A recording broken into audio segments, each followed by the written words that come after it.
Hey everybody, this is chapter 4 of Louis Althusser's essay, long extended essay from Reading Capital. The title of his part is titled "The Object of Capital." The preceding chapters, there was an introduction. The second chapter was Marx and his discoveries. 3 was the merits of classical economics. And now we're reading 4, the errors of classical economics, outline of a concept of historical time. I guess I should say what we're reading afterwards. I don't know why I'm even saying these things, like what the preceding sections were, but it seems like it might be helpful. The next sections are Marxism is not a human historicism.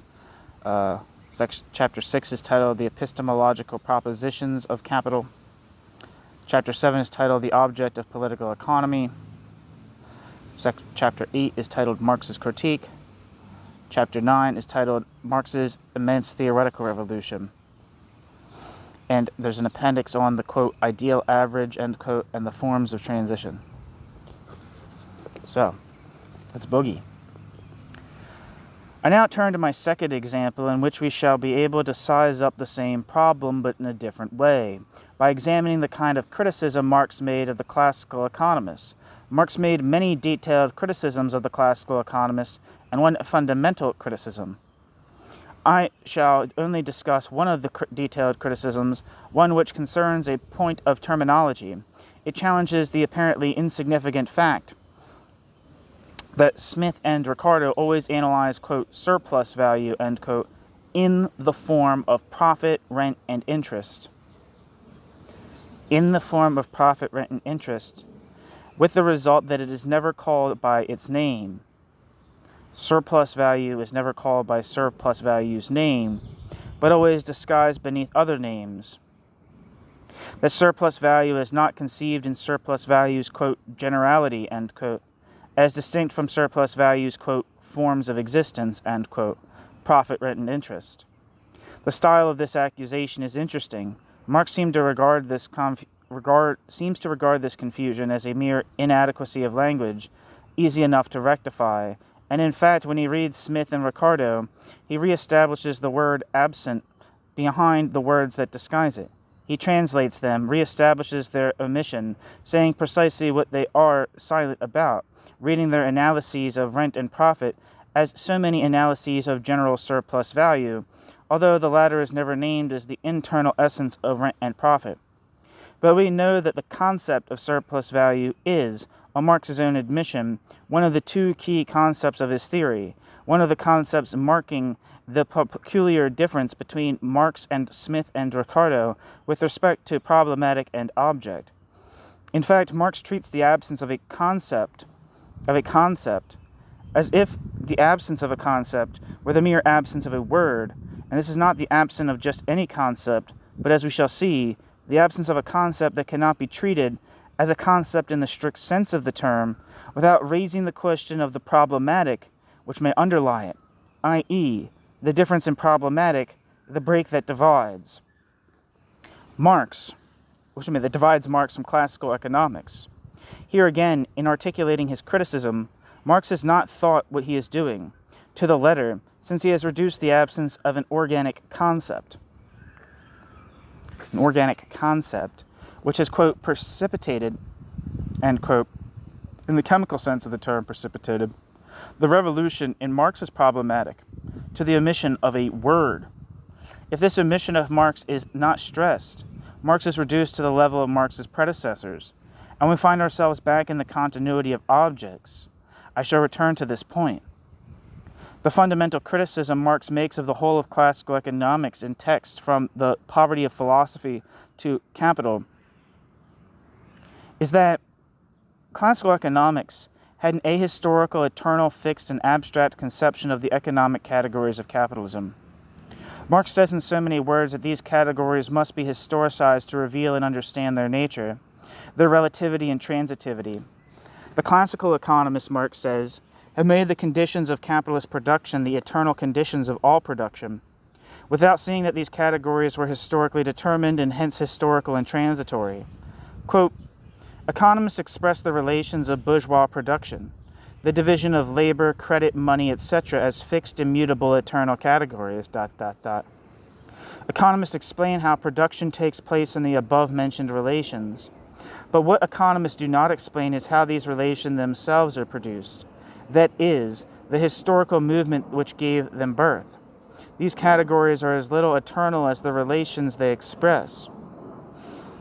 These categories are historical and transitory products. End quote, Marx, The Poverty of Philosophy. As we shall see, this critique is not the last word of Marx's real critique.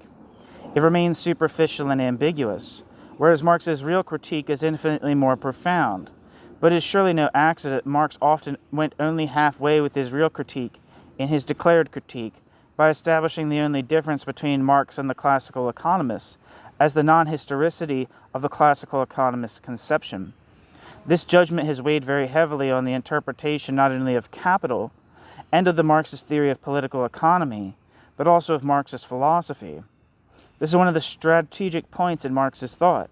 I should go so far as to say the number one strategic point, the point at which the theoretical incompleteness of Marx's judgment of himself has produced the most serious misunderstandings, and as before, not only among Marx's opponents, who have an interest in misunderstanding Marx, but also and above all among his supporters. All these misunderstandings can be grouped around one central misunderstanding of the theoretical relationship between Marxism and history, of the so-called radical historicism of Marx. Let us examine the basis for the different forms taken by this crucial misunderstanding. In my opinion, this basis directly concerns the relation between Marx and Hegel, and the conception of the dialectic in history.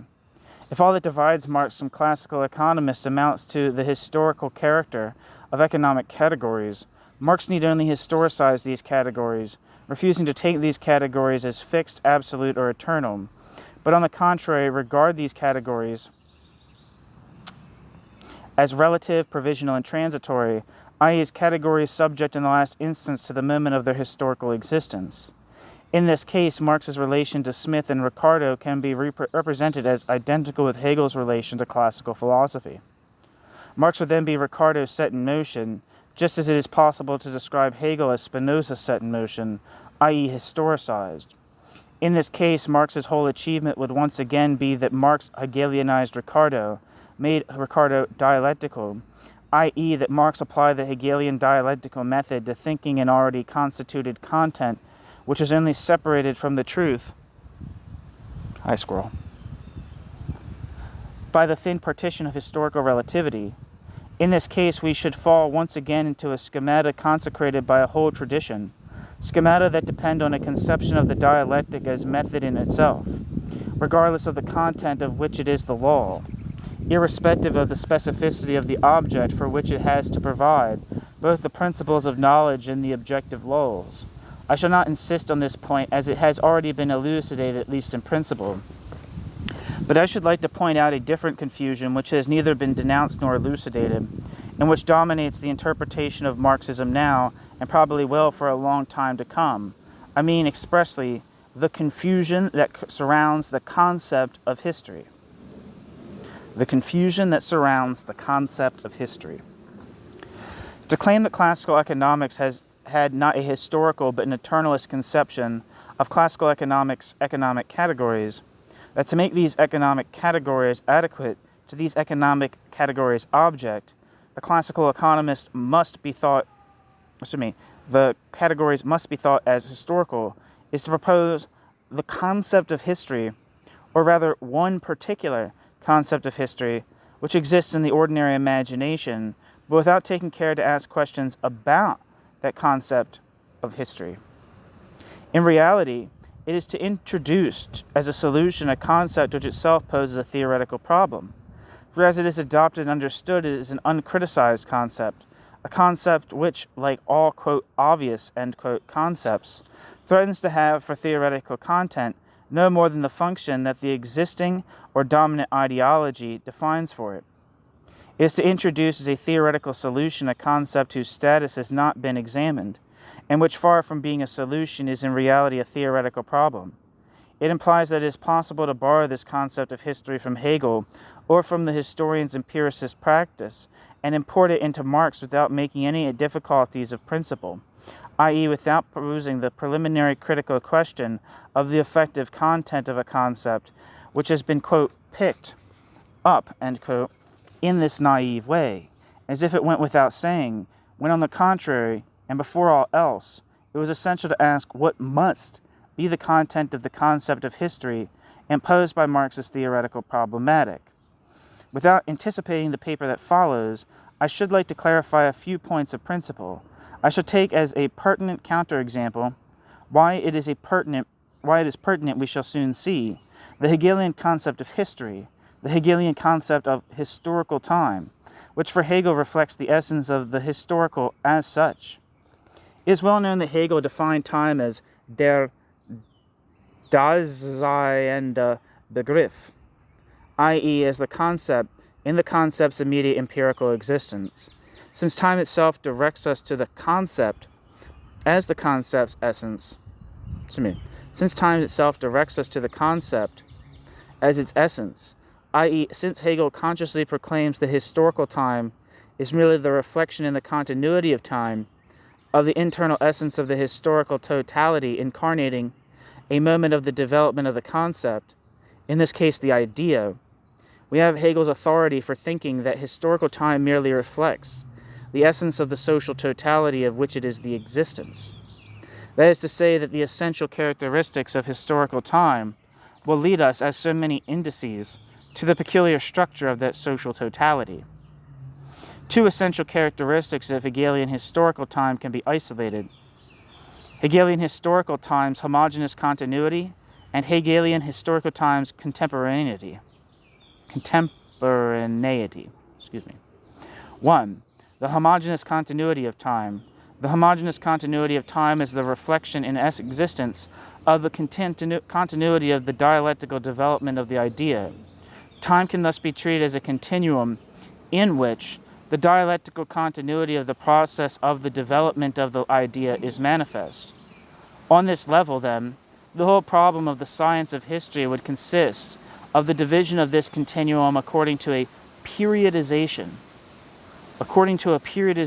corresponding to the succession of one dialectical totality after another dialectical totality. The moments of the idea exist in the number of historical periods into which the time continuum is to be accurately divided. In this, Hegel was merely thinking in his own theoretical problematic, the number one problem of the historian's practice, the problem Voltaire, for example, expressed when Voltaire distinguished between the age of Louis XIV and the age of Louis XV. It is still the major problem of modern historiography. 2. The second essential characteristic of Hegelian historical time. The contemporaneity of time, or the category of the historical present. This second category is the condition of possibility of the first one, and in it we find Hegel's central thought. If historical time is the existence of the social totality, we must be precise about the structure of this existence. The fact that the relation between the social totality and the social totality's historical existence is a relation with an immediate existence implies that this relation is itself immediate.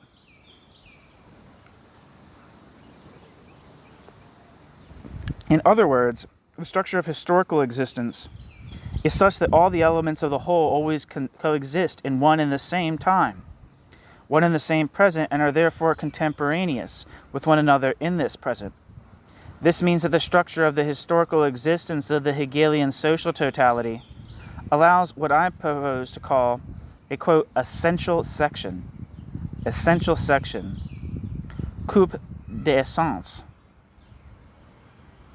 i.e., an intellectual operation in which a vertical break is made at any moment in historical time, a break in the present such that all the elements of the whole revealed by this section are in an immediate relationship with one another, a relationship that immediately expresses their internal essence. When I speak of a, quote, essential section, end quote, I shall therefore be referring to the specific structure of the social totality that allows this section, in which all the elements of the whole are given in a co-presence, itself the immediate presence of their essences, which thus becomes immediately legible in them. It is clear that it is the specific structure of the social totality which allows this essential section. For this section is only possible because of the peculiar nature of the unity of this totality, a, quote, spiritual, end quote, unity. If we can express in this way the type of unity possessed by an expressive totality, i.e. a totality of all of whose parts are so many, quote, total parts, end quote, each expressing the others, and each expressing the social totality that contains them, because each in itself contains in the immediate form of its expression the essence of the totality itself. I am referring to the structure of the Hegelian whole, which I have already discussed. The Hegelian whole as a type of unity in which each element of the whole, whether a material or economic determination, a political institution, or a religious, artistic, or philosophical form, is never anything more than the presence of the concept with itself as a historically determined moment. This is the sense in which the co-presence of the elements with one another and the presence of each element with the whole are based on a de jure, preliminary presence. The total presence of the concept in all the determinations of its existence. That is how the continuity of time is possible, as the phenomenon of the concept's continuity of presence with its positive determinations. When we speak of a moment, of the development of the idea in Hegel, we must be careful to observe that this term reduces two meanings to one meaning. The moment as a moment of a development which invokes the continuity of time and gives rise to the theoretical problem of periodization, and the moment as a moment of time, as the present which is never anything but the phenomenon of the presence of the concept with the concept self in all the concept's concrete determinations. It is this absolute and homogeneous presence of the determinations of the whole with the current essence of the concept which allows the, quote, essential section, end quote, I have been discussing. This is what is, in principle, explains the famous Hegelian formula, valid for all the determinations of the whole, up to and including the self-consciousness of this whole, in the knowing of this whole, which is the historically present philosophy. The historically present philosophy. The famous formula according to which nothing can run ahead of its time. The famous formula according to which nothing can run ahead of its time. The present constitutes the absolute horizon of all knowing, since all knowing can never be anything but the existence in knowing of the internal principle of the whole. However far philosophy goes, philosophy can never escape the bounds of this absolute horizon. Even if philosophy takes wing at dusk, philosophy still belongs to the day, to the today. It is still merely the present reflecting on itself, reflecting on the presence of the concept with itself. Tomorrow is in essence forbidden it. And that is why the ontological category of the present prevents any anticipation of historical time, any conscious anticipation of the future development of the concept, any knowledge of the future. This explains the theoretical difficulty Hegel experienced in dealing with the existence of, quote, great men, whose role in his reflection is therefore that of paradoxical witnesses in an impossible conscious historical forecast. Great men neither perceive nor know the future. Great men divine the future as a presentiment. Great men are only clairvoyants, who have a presentiment of, but can never know the imminence of tomorrow's essence. The, quote, kernel in the shell, end quote, the future in invisible gestation in the present, the coming essence being born in the alienation of the current essence. The fact that there is no knowing the future prevents there being any science of politics, any knowing that deals with the future effects of present phenomena. That is why no Hegelian politics is possible, strictly speaking, and in fact there has never been a Hegelian politician.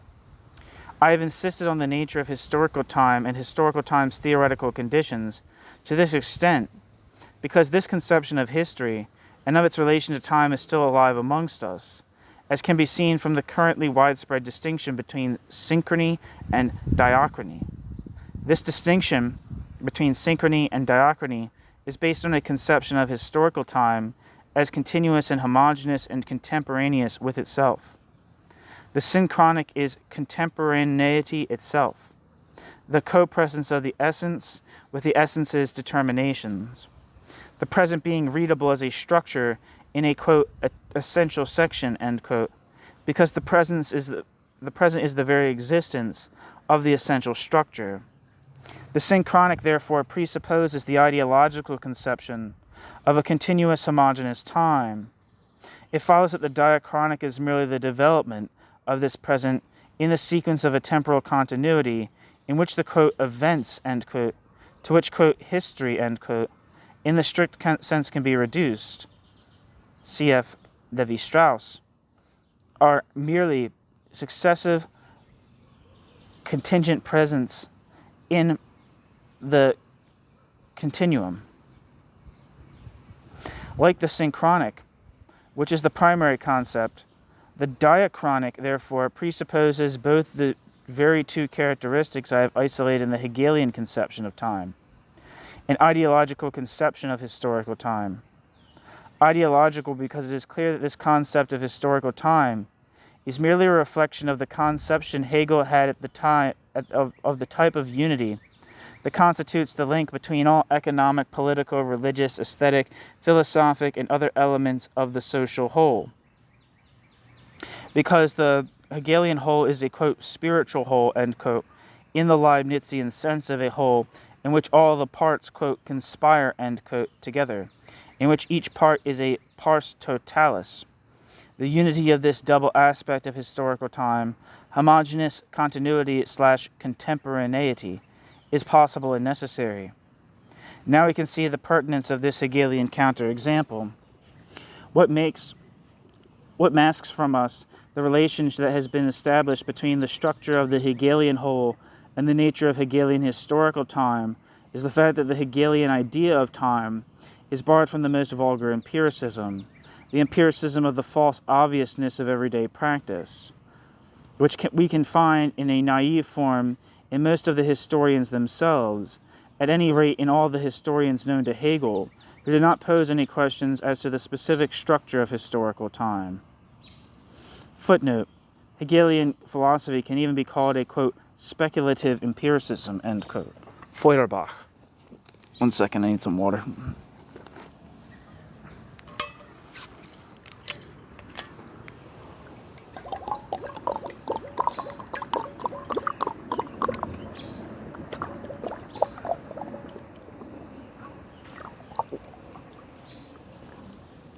Excuse me.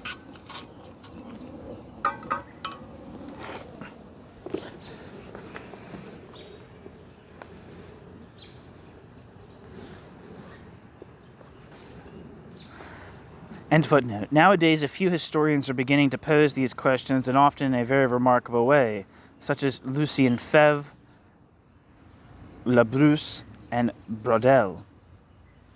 But they do not pose them explicitly as a function of the structure of the whole they are studying.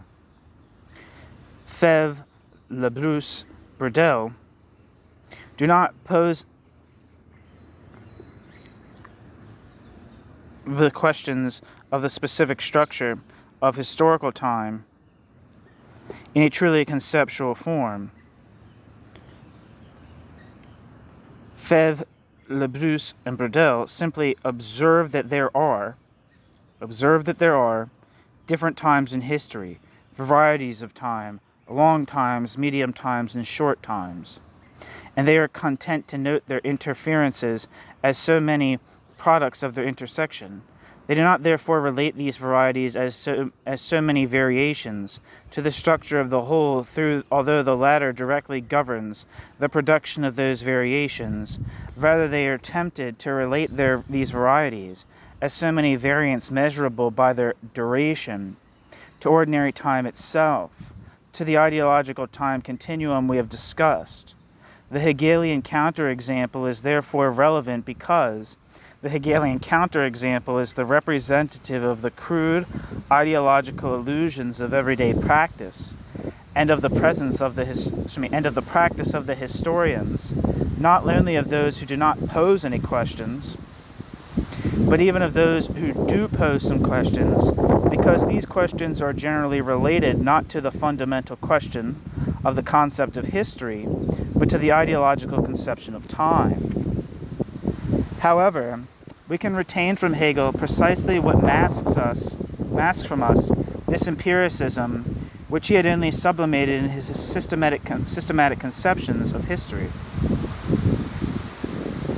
We can retain this result produced by our brief critical analysis. The fact that the structure of the social whole must be strictly interrogated in order to find in it the secret of the conception of history, in which the, quote, development, end quote, of this social whole is thought. Once we know the structure of the social whole, we can understand the apparently, quote, problemless, end quote, relationship between it and the conception of historical time, in which this conception is reflected. What we have just done for Hegel is equally valid for Marx. The procedure that has enabled us to isolate the theoretical presuppositions latent in a conception of history which seem to, quote, stand by itself, end quote, but which is, in fact, organically linked to a precise conception of the social whole, can be applied to Marx with the object of constructing the Marxist concept of historical time. The Marxist concept of historical time on the basis of the Marxist conception of the social totality. I think I need to try to move to a place that's a little less blustery. So, 1 second. We know that the Marxist whole cannot possibly be confronted with the Hegelian whole. It is a whole whose unity, far from being the expressive of, or quote, spiritual, end quote, unity of Leibniz or Hegel's whole, is constituted by a certain type of complexity, the unity of a structured whole, containing what can be called levels or instances which are distinct and, quote, relatively autonomous, end quote, coexist within the complex structural unity, articulated with one another according to specific determinations fixed in the last instance by the level or instance of the economy. Footnote. See Althusser's Contradiction and Overdetermination and On the Materialist Dialectic in Althusser's book For Marx. Of course, we still have to define more exactly the structural, and footnote. Of course, we still have to define more exactly the structural nature of this whole, but this provisional definition is sufficient for us to be able to forecast that the Hegelian type of coexistence of presence, allowing a, quote, essential section, end quote, is incompatible with the existence of this new type of totality. This peculiar coexistence was already fully designated by Marx in a passage from The Poverty of Philosophy, which deals with the relations of production alone. Quote, the production relations of every society form a whole. Monsieur Proudhon considers economic relations as so many social phases, engendering one another, resulting one from the other, like the antithesis from the thesis, and realizing in their logical sequence the impersonal reason of humanity. The only drawback to this method is that when he comes to examine a single one of these phases, Proudhon cannot explain it without having recourse to all the other relations of society, which relations, however, he has not yet made his dialectic movement engender. When, after that, Proudhon, by means of pure reason, proceeds to give birth to these other phases, Proudhon treats them as if they were newborn babes. Proudhon forgets that they are of some age as of the same age as the first. ... In constructing the edifice of an ideological system by means of the categories of political economy, the limbs of the social system are dislocated. the limbs of the social system are dislocated. The different limbs of society are converted into many separate societies, following one upon the other. However, indeed, could the single logical formula of movement, of sequence, explain the body of society in which all relations coexist simultaneously and support one another? I'm going to repeat that. How indeed could the single logical formula of movement, of sequence, explain the body of society in which all relations coexist simultaneously and support one another? End quote. Marx, The Poverty of Philosophy. It is all here. The coexistence, the articulation of the limbs, quote, of the social system, end quote, the mutual support of the relations between them, cannot be thought in the, quote, logical formula of movement, of sequence, of time, end quote. If we bear in mind the fact that the, quote, logic, end quote, is, as Marx shows in The Poverty of Philosophy, merely the abstraction of, quote, movement and, quote, time, which are here invoked directly as the origin of Proudhon's mystification, we can see that it is essential to reverse the order of reflection and think first the specific structure of the totality in order to understand both the form in which its limbs and constitutive relations coexist and the peculiar structure of history. In the 1857 introduction discussing capitalist society, Marx insists once more that the structure of the whole must be conceived before any discussion of temporal sequence. Quote, the point is not the historical position of the economic relations in the succession of different forms of society, even less is it their sequence, quote, in the idea, end quote, Proudhon. Rather, their articulation, Gliederung, within modern bourgeois society, end quote, Marx, Grundrisse. This establishes a new point of importance. The structure of the whole is articulated as the structure of an organic, hierarchized whole. The coexistence of limbs and the relations to the whole is governed by the order of a dominant structure, which introduces a specific order into the articulation, Gliederung, of the limbs and their relations. In all forms of society, there is one specific kind of production which predominates over the rest, whose relations thus assign rank and influence to the others, end quote. Marx, Grundrisse. Note a crucial point here. This dominance of a structure of which Marx gives an example here, the domination of one form of production, e.g. industrial production over simple commodity production, etc., cannot be reduced to the primacy of a center, any more than the relation between the elements in the structure can be reduced to the expressive unity of the essence within its phenomena. The hierarchy only represents the hierarchy of effectivity that exists between the quote the different quote levels, end quote, or instances of the social whole. Because each of the levels is itself structured, this hierarchy represents the hierarchy, the degree and the index of effectivity existing between the different structured levels present in the whole. It is the hierarchy of effectivity of a structure dominant over subordinate structures and their elements. Elsewhere, I have shown that in order to conceive this, quote, dominance, end quote, of a structure over the other structures in the unity of a conjuncture, it is necessary to refer to the principle of the determination, quote, in the last instance, end quote, of the non-economic structures by the economic structure. And this, quote, determination in the last instance, end quote, is an absolute precondition for the necessity and intelligibility of the displacement of the structures in the hierarchy of effectivity, or of the displacement of, quote, dominance, end quote, between the structured levels of the whole, that only this, quote, determination and in the last instance, end quote, makes it possible to escape the arbitrary relativism of observable displacements by giving these displacements the necessity of a function. If the type of unity peculiar to the Marxist totality really is of this kind, several important theoretical consequences follow. In the first place, it is impossible to think the existence of this totality. Just killed a mosquito. It really was sucking my blood. Where the hell am I now?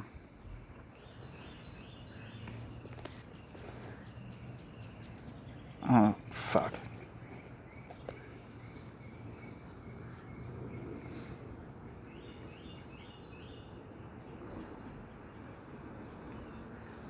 I'm completely lost, so I might be rereading things, so I have to reread some shit. This hierarchy only represents the hierarchy of effectivity that exists between the different, quote, levels, end quote, or instances of the social whole.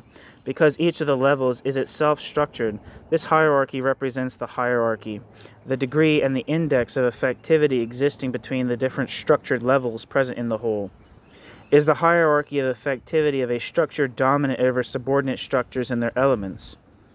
Elsewhere, I've shown that in order to conceive this, quote, dominance, end quote, of a structure over the other structures and the unity of a conjuncture, it is necessary to refer to the principle of the determination, quote, in the last instance, end quote, of the economic structures by the economic structure, and that this, quote, determination in the last instance, end quote, is an absolute precondition for the necessity and intelligibility of the displacements of the structures in the hierarchy of effectivity, or of the displacement of, quote, dominance, end quote, between the structured levels of the whole, that only this, quote, determination in the last instance, end quote, makes it possible to escape the arbitrary relativism of observable displacements by giving these displacements the necessity of a function.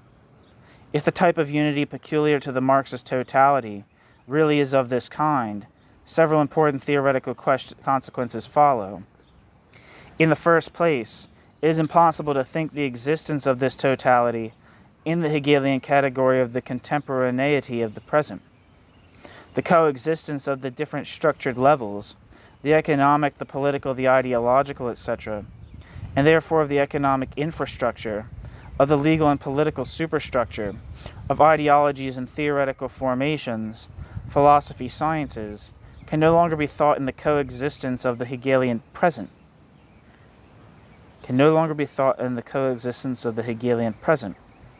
Of the ideological present, in which temporal presence coincides with the presence of the essence with its phenomena, and in consequence the model of a continuous and homogeneous time, which takes the place of immediate existence, which is the place of the immediate existence of this continuing presence, can no longer be regarded as the time of history. Let us begin with the last point, for it will make us more sensitive to the consequences of these principles. As a first approximation, we can argue from the specific structure of the Marxist whole that it is no longer possible to think the process of the development of the different levels of the whole in the same historical time. Each of these different, quote, levels, end quote, does not have the same type of historical essence. On the contrary, we have to assign to each level a peculiar time, relatively autonomous and hence relatively independent, even in its dependence, of the, quote, times, end quote, of the other levels. We can and must say for each mode of production, there is a peculiar time in history, punctuated in a specific way by the development of the productive forces. The relations of production have their peculiar time in history, punctuated in a specific way. The political superstructure has its own history, ...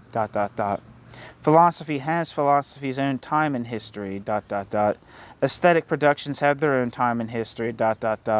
Scientific formations have their own time in history, etc.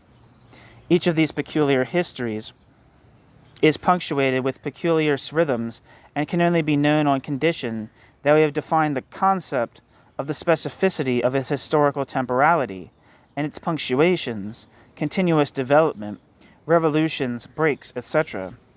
The fact that each of these times and each of these histories is relatively autonomous does not make them so many domains which are independent of the whole. The specificity of each of these times and each of these histories, in other words, these times and histories relative autonomy and independence. It is based on a certain type of articulation in the whole, and therefore a certain type of dependence with respect to the whole. The history of philosophy, for example, is an independent history by divine right. The right of this history to exist as a specific history is determined by the articulating relations, i.e., relations of relative effectivity which exist within the whole. The specificity of these times and histories is therefore differential, since it is based on the differential relations between the different levels within the whole. The mode and degree of independence of each time and history is therefore necessarily determined by the mode and degree of dependence of each level within the set of articulations of the whole. The conception of the, quote, relative, end quote, independence of a history and of a level can therefore never be reduced to the positive affirmation of an independence in vacuo, nor even to the mere negation of a dependence in itself. The conception of this, quote, relative, end quote, independence defines its, quote, relativity, end quote, i.e. the type of dependence that produces and establishes this mode of, quote, relative, end quote, independence as its necessary result, at the level of the articulation of component structures in the whole. It defines that type of dependence which produces relative independence, and whose effects we can observe in the histories of the different, quote, levels, end quote. This is the principle on which is based the possibility and necessity of different histories corresponding respectively to each of the, quote, levels, end quote. This principle justifies our speaking of an economic history, a political history, a history of religions, a history of ideologies, a history of philosophy, a history of art, and a history of the sciences, without thereby evading, but on the contrary, necessarily accepting the relative independence of each of these histories and the specific dependence which articulates each of the different levels of the social whole with the others. That is why, if we have the right to constitute these different histories, which are merely differential histories, we cannot be satisfied, as the best historians so often are today, by observing the existence of different times and rhythms without relating these different times and rhythms to the concept of their difference, i.e. to the typical dependence, which establishes them in the articulation of the levels of the whole. It is not enough, therefore, to say, as modern historians do, that there are different periodizations for different times. Each time has that time's own rhythms, some short, some long. We must also think these differences in rhythm and punctuation in their foundation, in the type of articulation, displacement, and torsion, which harmonizes these different times with one another. To go even further, I should say that we cannot restrict ourselves to reflecting the existence of visible and measurable times in this way. We must, of absolute necessity, pose the question of the mode of existence of invisible times, of the invisible rhythms and punctuations concealed beneath the surface of each visible time. Merely reading Marx's Capital shows that Marx was highly sensitive to this requirement. It shows, for example, that the time of economic production is a specific time, differing according to the mode of production, but also that, as a specific time, is a complex and nonlinear time, a time of times, a complex time that cannot be read in the continuity of the time of life or clocks, but has to be constructed out of the peculiar structures of production. The time of the capitalist economic production that Marx analyzed must be constructed in its concept. The concept of this time must be constructed out of the reality of the different rhythms which punctuate the different operations of production, circulation, and distribution, out of the concepts of these different operations, e.g., the difference between production time and labor time, the difference between the different cycles of production, the turnover of fixed capital, of circulating capital, of variable capital, monetary turnover, turnover of commercial capital and of finance capital, etc. In the capitalist mode of production, therefore, The time of economic production has absolutely nothing to do with obviousness of everyday practices, ideological time. Of course, it is rooted in certain determinate sites, in biological time, certain limits in the alteration of labor and rest for human and animal labor power, certain rhythms for agricultural production. But in essence, it is not at all identified with this biological time, and in no sense is it a time that can be read immediately in the flow of any given process. It is an invisible time, essentially illegible, as invisible and as opaque as the reality of the total capitalist production process itself. This time, as a complex, quote, intersection, end quote, of the different times, rhythms, turnovers, etc., that we have just discovered, is only accessible in its concept, which, like every concept, is never immediately, quote, given, end quote, never legible in a visible reality. Like every concept, this concept must be produced, constructed. The same could be said of political time and ideological time, the time of the theoretical philosophy and the time of the scientific, let alone the time of art. Let us take an example. The time of the history of philosophy is not immediately legible either. Of course, in historical chronology, we do see philosophers following one another, and it would be possible to take this sequence for the history itself. Here, too, we must renounce the ideological prejudgment of visible succession and undertake to construct the concept of time, of the history of philosophy. To construct the concept of the time of the history of philosophy. And in order to understand this concept, it is absolutely essential to define the specific difference of the philosophical as one of the existing cultural formations, the ideological and scientific formations, to define the philosophical as belonging to the level of the theoretical as such, and to establish the differential relation of the theoretical as such, firstly to the different existing practices, secondly to ideology, and finally to the scientific. To define these differential relations is to define the peculiar type of articulation of the theoretical, philosophical with these other realities, and therefore to define the peculiar articulation of the history of philosophy with the histories of the different practices, with the history of ideologies and the history of the sciences. But this is not enough. In order to construct the concept of the history of philosophy, it is essential to define in philosophy itself the specific reality which constitutes philosophical formations as such, and to which one must refer in order to think the mere possibility of philosophical events.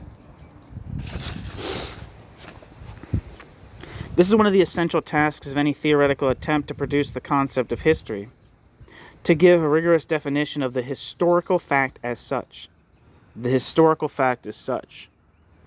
Without anticipating this investigation, I should like to point out that, in its generality, the historical fact, as opposed to all the other phenomena that occur in historical existence, can be defined as a fact which causes a mutation in the existing structural relations. The historical fact, as opposed to all other phenomena that occur in historical existence, can be defined as a fact which causes a mutation in the existing structural relations. In the history of philosophy, it is also essential, if we are to be able to discuss it as a history, to admit that philosophical facts, philosophical events of historical scope, occur in the history of philosophy. Philosophical facts, philosophical events of historical scope occur in the history of philosophy. Precisely philosophical facts which cause real mutations in the existing philosophical structural relations. The existing philosophical structural relations, in this case, the existing theoretical problematic. Obviously, these facts are not always visible, Rather, these facts are sometimes the object of a real repression, a real or more or less lasting historical denegation. For example, the mutation of the dogmatic classical problematic by Locke's empiricism is a philosophical event with historical scope, one which still dominates idealist critical philosophy today, just as it dominated the whole of the 18th century, Kant, Fichte, and even Hegel.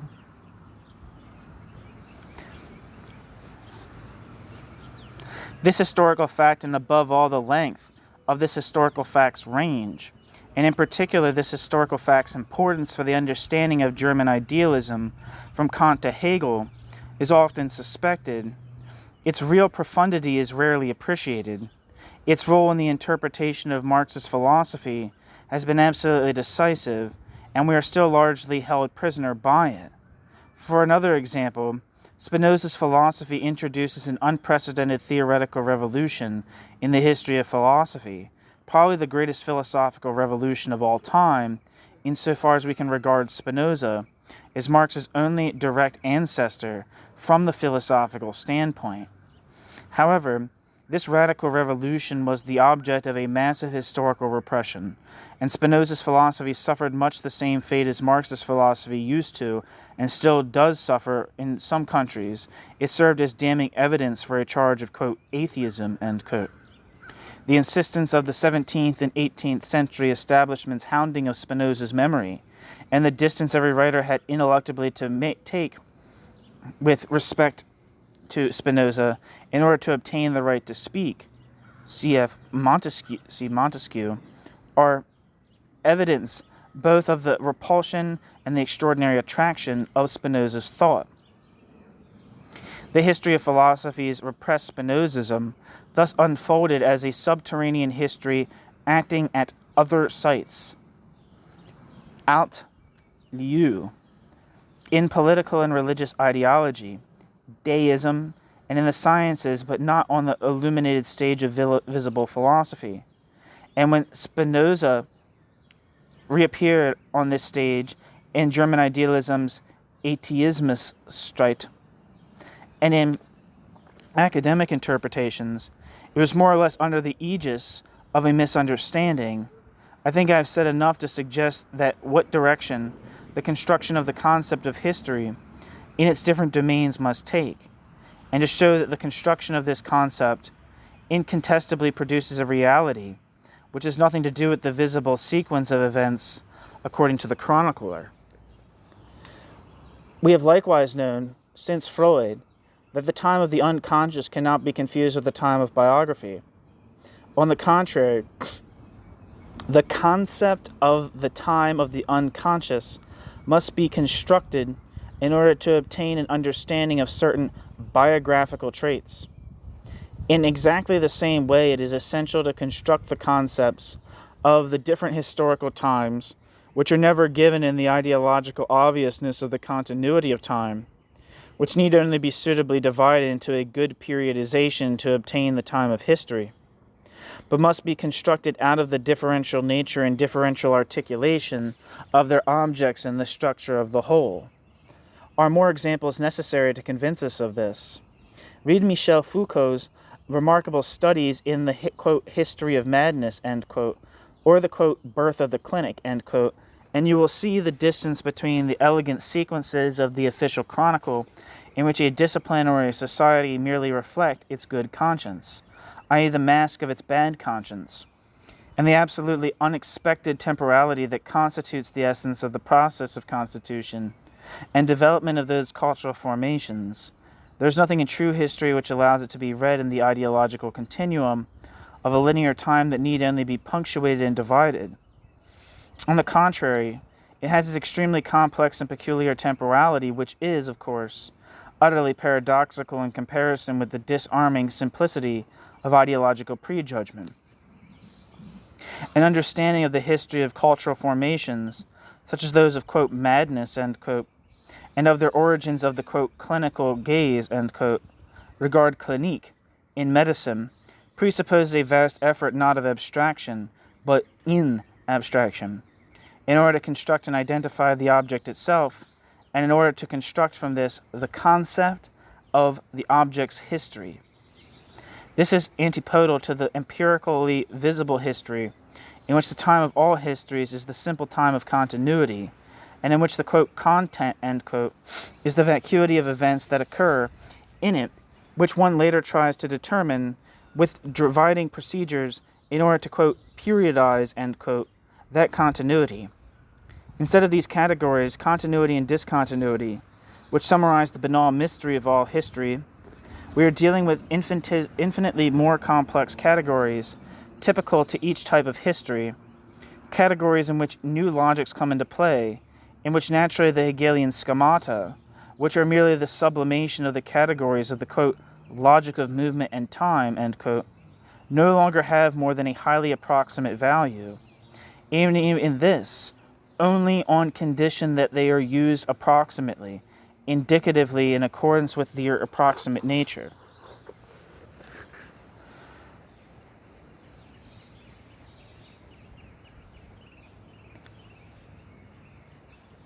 And even this only on condition that they are used approximately, indicatively, in accordance with their approximate nature.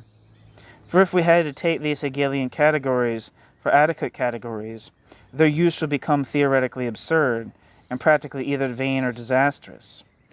This specific reality of the complex historical time of the levels of the whole can paradoxically be tested experimentally by trying to take a, quote, essential section, end quote, through this specific and complex time, the crucial experiment of the contemporaneity structure. A historical break of this kind, even if it is applied to a break in a periodization sanctioned by the phenomena of a major mutation either in the economic or the political order, never produces a, quote, present, end quote, with a structure of so-called, quote, contemporaneity, end quote, a presence which corresponds to the expressive or spiritual type of unity of the whole. The coexistence which can be observed in the, quote, essential section, end quote, does not reveal any omnipresent essence which is the present of each of these, quote, levels, end quote. The break, quote, valid, end quote, for a determinate level, political or economic, the break that would correspond to a, quote, essential section, end quote, in politics, for example, does not correspond to anything of the kind in the other levels, the economic, the ideological, the aesthetic, the philosophical, or the scientific, which live in different times and know other breaks, other rhythms, and other punctuations.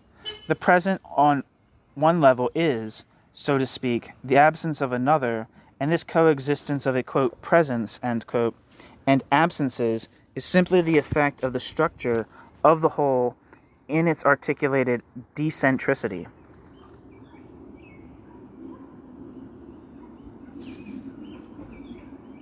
One second.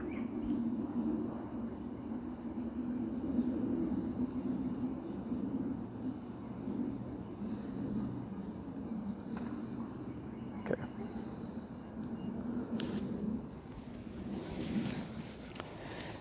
What is thus grasped as absences in a localized presence is precisely the non-localization of the structure of the whole, or more accurately, the type of effectivity peculiar to the structure of the whole on its, quote, levels, end quote, which are themselves structured, and on the, quote, elements, end quote, of those levels. What the impossibility of this essential section reveals, even in the absences it shows up negatively, is the form of historical existence peculiar to a social formation, arising from a determinate mode of production, the peculiar type of what Marx calls the development process of the determinate mode of production. In this process, too, is what Marx, discussing the capitalist mode of production in Capital, calls the type of intertwining of the different times. Intertwining of the different times. And here Marx only mentions the economic level, i.e. the type of, quote, dislocation, end quote, décalage, and torsion of the different temporalities produced by the different levels of the structure, the complex combination of which constitutes the peculiar time of the process's development. To avoid any misunderstanding of what I have just said, I think it is necessary to add the following comments. The theory of historical time, which I have just outlined, allows us to establish the possibility of a history of the different levels considered in their, quote, relative, end quote, autonomy. But we should not deduce from this that history is made up of the juxtaposition of different, quote, relatively, end quote, autonomous histories. Different historical temporalities living the same historical time, some in a short-term mode, others in a long-term mode.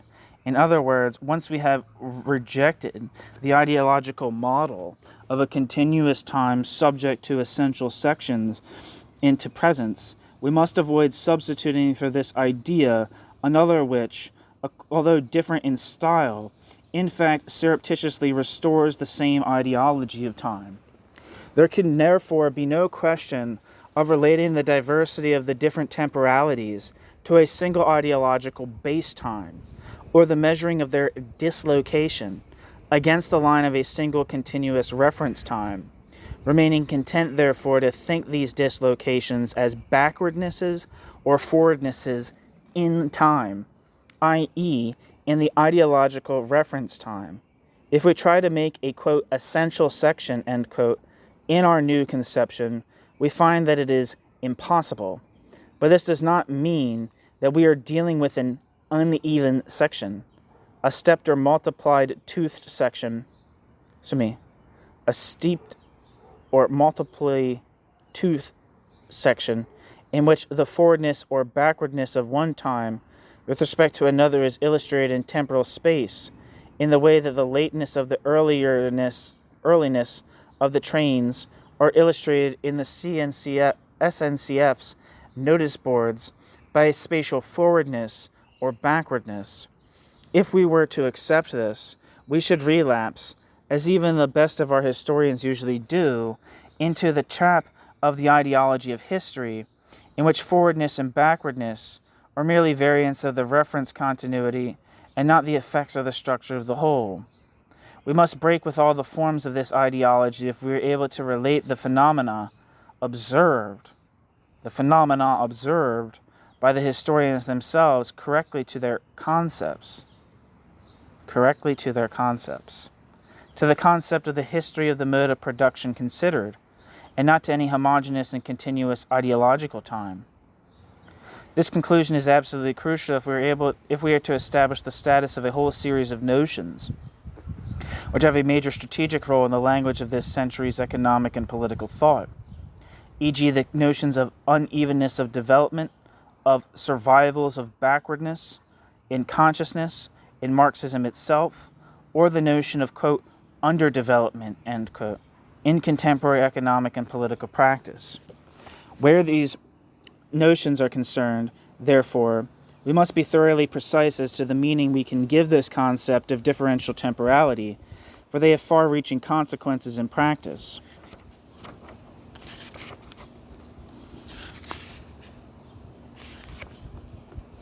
In order to respond to this point, we must once again purify our concept of the theory of history, and purify it radically, of any contamination by the obviousness of empirical history, since we know that this, quote, empirical history, end quote, is merely the bare face of the empiricist ideology of history. This empiricist temptation is enormous, but it is as lightly borne by the ordinary man and even the historian as the inhabitants of this planet bear the weight of the enormous layer of air that crushes them. In view of this, we must clearly and unequivocally see and understand that the concept of history can no longer be empirical, i.e. historical in the ordinary sense, that as Spinoza has already put it, the concept, quote, dog, end quote, cannot bark. The concept, quote, dog, end quote, cannot bark.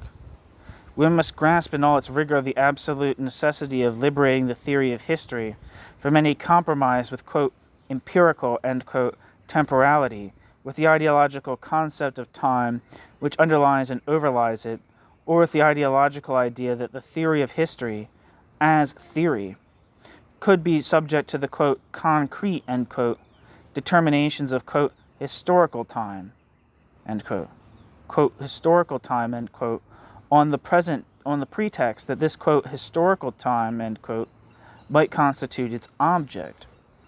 We must have no illusions as to the incredible power of this prejudice, which still dominates us all, which is the basis for contemporary historicism, and which would have us confuse the object of knowledge with the real object by attributing to the object of knowledge the same, quote, qualities, end quote, as the real object of which it is the knowledge. The knowledge of history is no more historical than the knowledge of sugar is sweet. But before this simple principle can finally assert itself in our consciousness, we shall no doubt need a whole, quote, history, end quote. We must therefore be content for the moment to clarify a few points. We should indeed be relapsing into the ideology of a homogeneous, continuous / self-contemporaneous time if we related the different temporalities I have just discussed to this single identical time as so many discontinuities in its continuity. These temporalities would then be thought as the backwardness, forwardness, survivals, backwardnesses, plural, forwardnesses, plural, survivals, or unevenness of development that can be assigned to this time. In fact, despite any denigrations, this would be to institute a reference time in the continuity of which we should measure these unevennesses. On the contrary, we must regard these differences in temporal structure as, and only as, so many objective indices of the mode of articulation of the different elements or structures in the general structure of the whole. This amounts to saying that if we cannot make a, quote, essential section, end quote, in history, it is only in the specific unity of the complex structure of the whole that we can think the concept of these so-called backwardnesses, forwardnesses, survivals, and unevenness of development which coexist in the structure of the real historical present, the present of the conjuncture. To speak of differential types of historicity, therefore, has no meaning in reference to a base time in which these backwardnesses and forwardnesses might be measured. This amounts to saying that, on the contrary, the ultimate meaning of the metaphorical language of backwardness, forwardness, etc., must be sought in the structure of the whole, in the site peculiar to such and such an element of such and such a structural level, in the complexity of the whole. To speak of differential historical temporality, therefore, absolutely obliges us to situate this site and to think, in its peculiar articulation,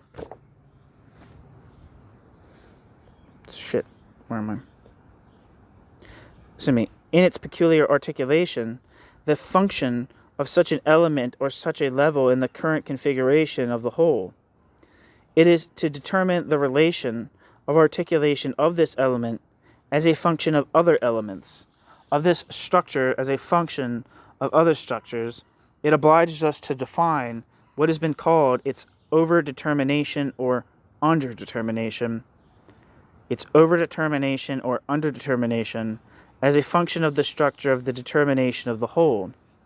It obliges us to define what might be called, in another language, the index of determination, the index of effectivity currently attributable to the element of structure in question in the general structure of the whole. By index of effectivity, we may understand the character of more or less dominant or subordinate and therefore more or less, quote, paradoxical, end quote, determination of a given element or structure in the current mechanism of the whole. And this is nothing but the theory of the conjuncture indispensable to the theory of history. I do not want to go any further with this analysis, although it has still hardly been elaborated at all. I shall restrict myself to drawing two conclusions from these principles, one of which concerns the concepts of synchrony and diachrony, and the other concept of history. The concept of history. Excuse me. Let me get some coffee.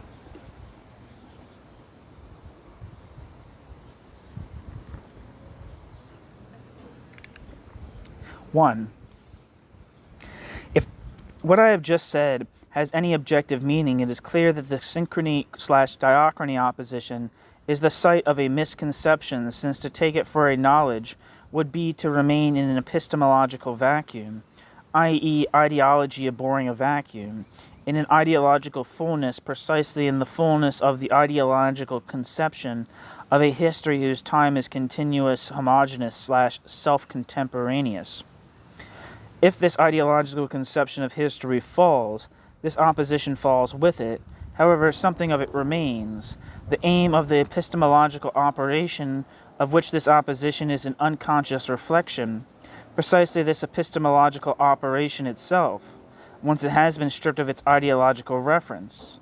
What the synchrony aims at has nothing to do with the temporal presence of the object as a real object, but on the contrary concerns a different type of presence, and the presence of a different object, not the temporal presence of the concrete object, not the historical time of the historical presence of the historical object, but the presence or the, quote, time, end quote, of the objective knowledge of the theoretical analysis itself, the presence of knowledge.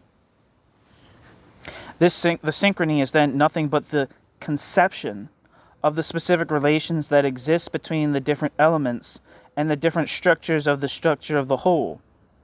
It is the knowledge of the relations of dependence and articulation which make it an organic whole, a system. The synchronic is eternity in Spinoza's sense.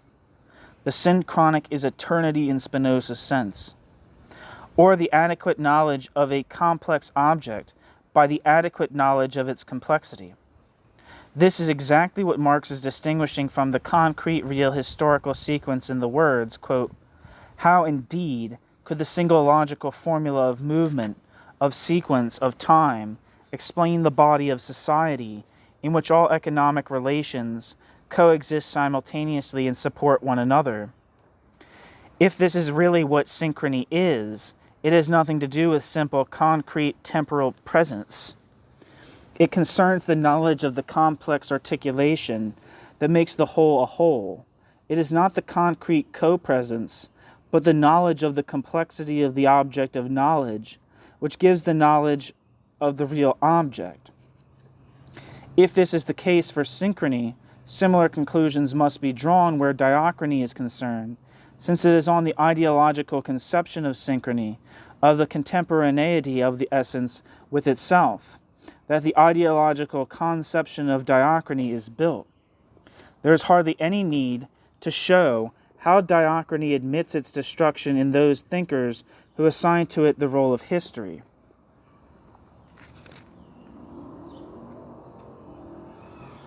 Diachrony is reduced to the sequence of events, à l'événementiel, and the effects of this sequence of events on the structure of the synchronic. The historical then becomes the unexpected, the accidental, the factually unique, arising or falling in the empty continuum of time, for purely contingent reasons.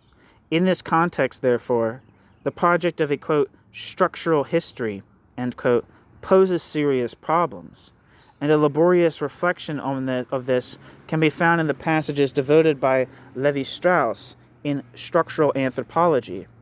Indeed, by what miracle could an empty time and momentary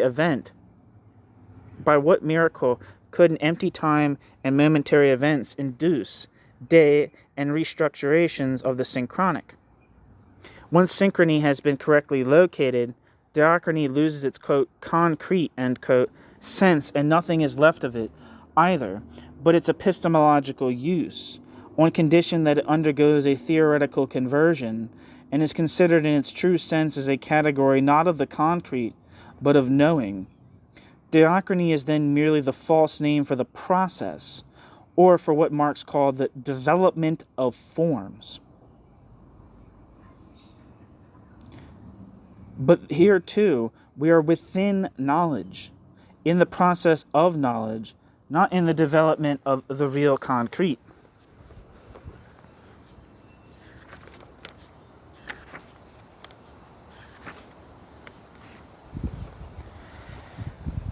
Two,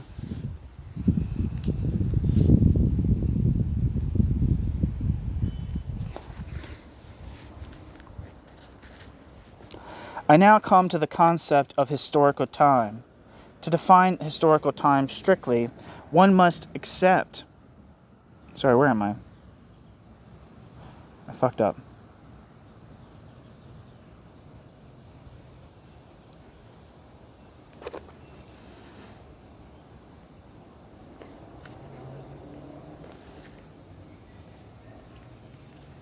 Okay, here we are.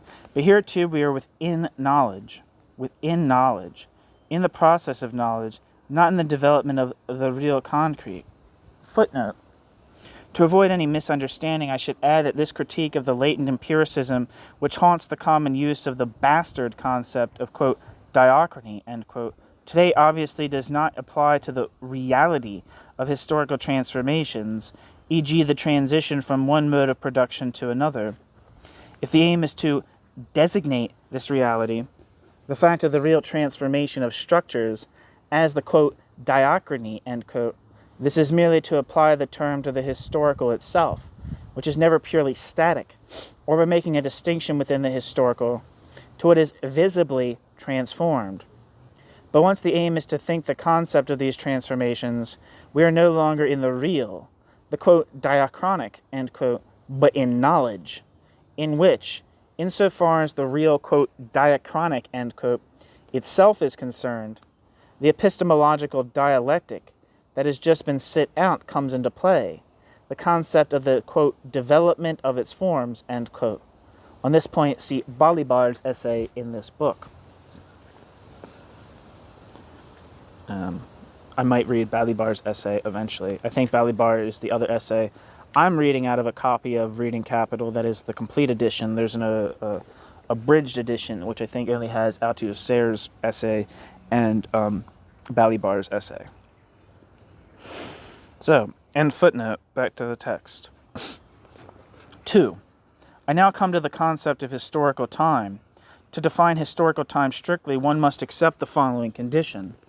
As this concept can only be based on the complex and differentially articulated structure in dominance of the social totality that constitutes the social formation arising from a determinate mode of production, it can only be assigned a content as a function of the structure of that totality, considered either as a whole or in its different, quote, levels, end quote.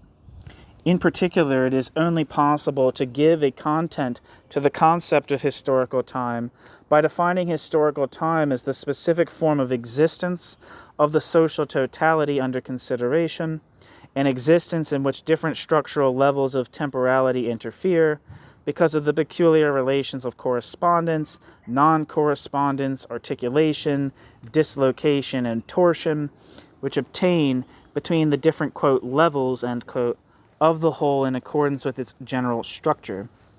It needs to be said that, just as there is no production in general, there is no history in general, but only specific structures of historicity, based in the last resort on the specific structures of the different modes of production. Specific structures of historicity, which, since they are merely the existence of determinate social formations, arising from specific modes of production, articulated as social wholes, have no meaning except as a function of the essence of those totalities, i.e. the essence of their peculiar complexity.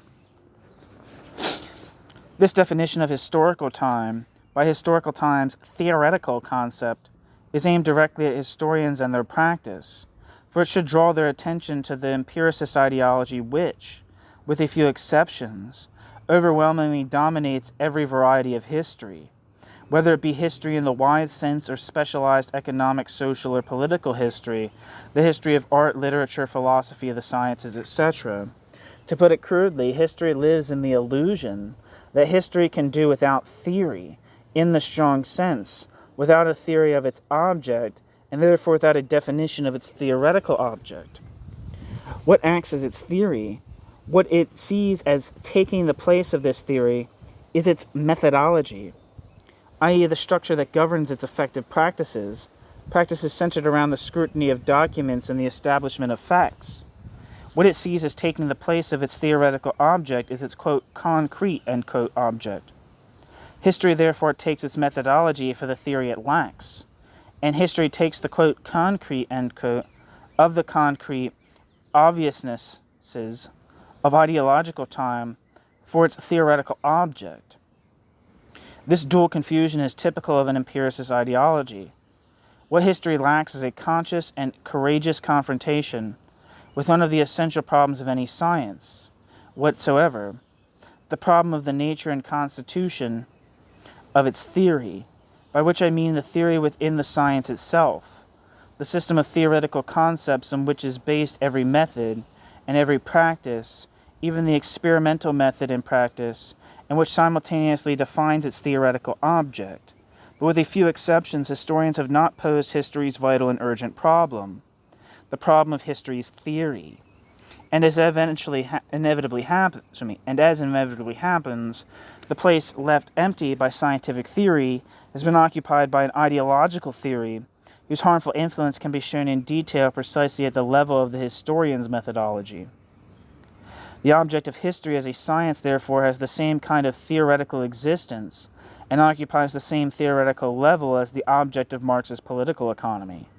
The only difference which can be established between the theory of political economy, of which capital is an example, and the theory of history as a science, lies in the fact that the theory of political economy only considers one relatively autonomous component of the social totality, whereas the theory of history, in principle, takes the complex totality as such for its object.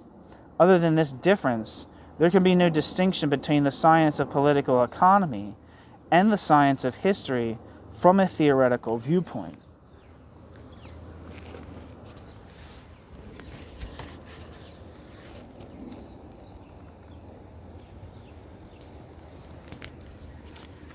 The opposition often suggested between the, quote, abstract, end quote, character of capital and the supposedly, quote, concrete, end quote, character of history as a science is purely and simply a misunderstanding, but one which is worth discussing, for it has a special place in the realm of the prejudices that govern us.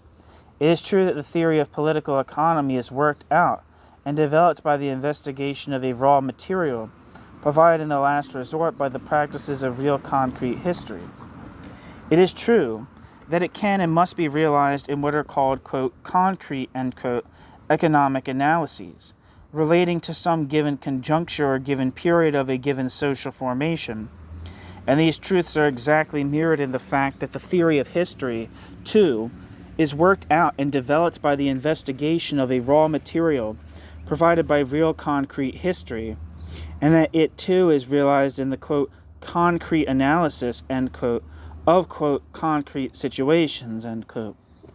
The misunderstanding lies entirely in the fact that history hardly exists other than in this second form, as the, quote, application, end quote, of a theory, which does not exist in any real sense, and that therefore the, quote, applications, end quote, of the theory of history somehow occur behind this absent theory's back, and are naturally mistaken for it, if they do not depend, for they do need a minimum of theory to exist, on more or less ideological outlines of theories. We must take seriously the fact that the theory of history, in the strong sense, does not exist. We must take seriously the fact that the theory of history, in the strong sense, does not exist, or hardly exist as far as historians are concerned.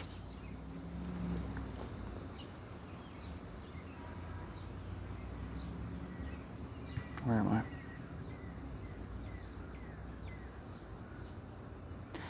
That the concepts of existing history are therefore nearly always, quote, empirical, end quote, concepts, more or less in search of their theoretical basis, quote, empirical, end quote, i.e. crossbred with a powerful strain of an ideology concealed behind its, quote, obviousnesses, end quote. This is the case which the best historians, who can be distinguished from the rest precisely by their concern for theory, but who seek this theory at a level on which it cannot be found, at the level of historical methodology, which cannot be defined without the theory on which it is based. On the day that history also exists as theory, in the sense defined, its dual existence as theoretical science and empirical science will pose no more problems than does the dual existence of the Marxist theory of political economy as theoretical science and empirical science. On that day, the theoretical imbalance between the banal opposition of the abstract science of political economy and the supposedly, quote, concrete, end quote, science of history will disappear, and along with it all the religious dreams and rituals of the resurrection of the dead and the communion of saints, which 100 years after Michelet, some historians still spend their time celebrating, not in the catacombs, but in today's public places.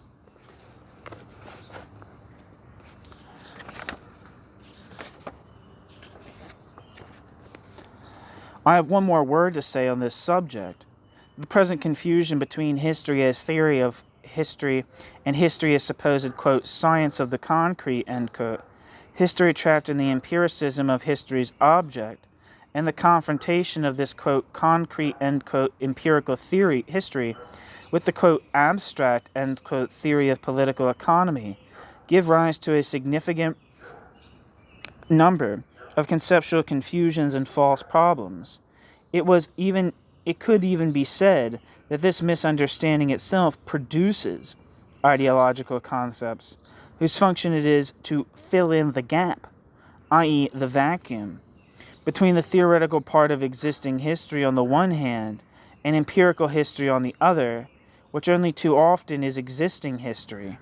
I do not want to discuss each of these concepts one by one. Another book will be necessary to do so. I should point out three of them as examples.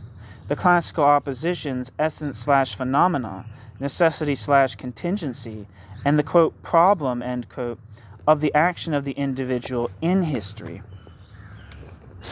According to the economistic or mechanistic hypothesis, the role of the essence/phenomena opposition is to explain the non-economic as a phenomena of the economic, which is its essence.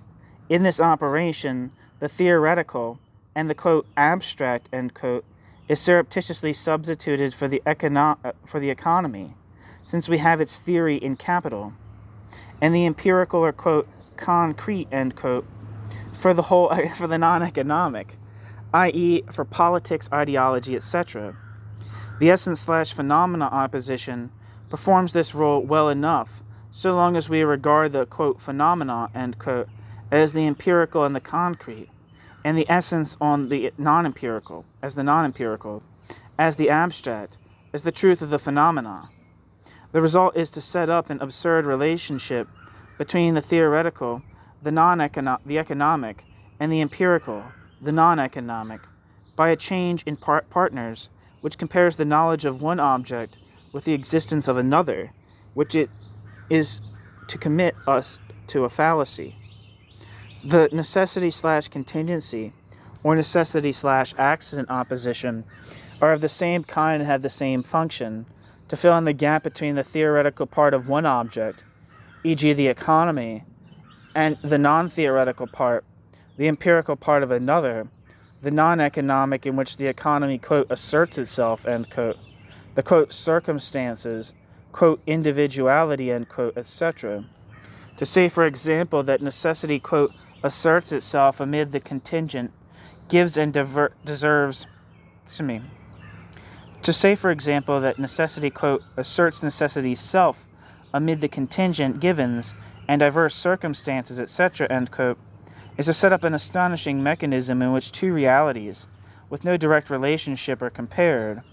Quote, necessity, end quote, in this case, designates a knowledge, e.g. the law of determination in the last instance by the economy, and the, quote, circumstances, end quote, what is not known. What is not known. But instead of comparing a knowledge with a non-knowledge, the non-knowledge is put into parenthesis, and the empirical existence of the unknown object, called the, quote, circumstances, end quote, or contingent givens, etc., is substituted for it, which allows the terms to be crossed, achieving a fallacious short circuit in which the knowledge of a determinate object, economic necessity, is compared with the empirical existence of a different object, the, quote, circumstances, end quote, political or otherwise, amid which this, quote, necessity, end quote, is said to, quote, assert itself, end quote.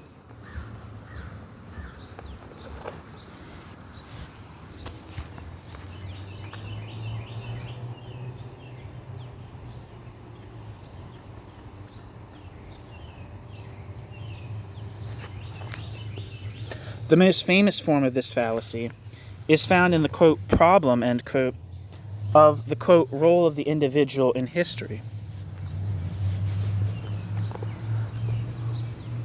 end quote. A tragic argument which consists of a comparison between the theoretical part or knowledge of a determinate object, e.g. the economy, which represents the essence of which the other objects, the political, the ideological, etc., are regarded as the phenomenal, and that fiendishly important politically empirical reality, individual action.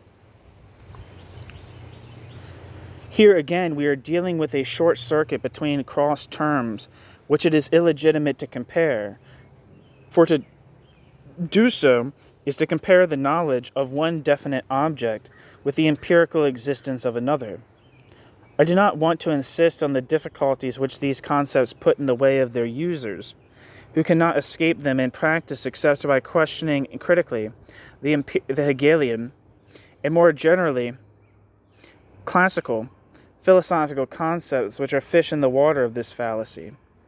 But I should like to signal that this false problem of the, quote, role of the individual in history, end quote, is nevertheless an index to a true problem, one which arises by right of the theory of history, the problem of the concept of the historical forms of existence of individuality. The problem of the concept of the historical forms of existence of individuality. Capital gives us the principles necessary for the posing of this problem. Capital defines for the capitalist mode of production the different forms of individuality required and produced by that mode according to functions of which the individuals are, quote, bearers, end quote, Träger, in the division of labor, in the different, quote, levels, end quote, of the structure. Of course, even here, the mode of historical existence of individuality in a given mode of production is not legible to the naked eye in, quote, history, end quote. Its concept, too, must therefore be constructed. And like every concept, it contains a number of surprises.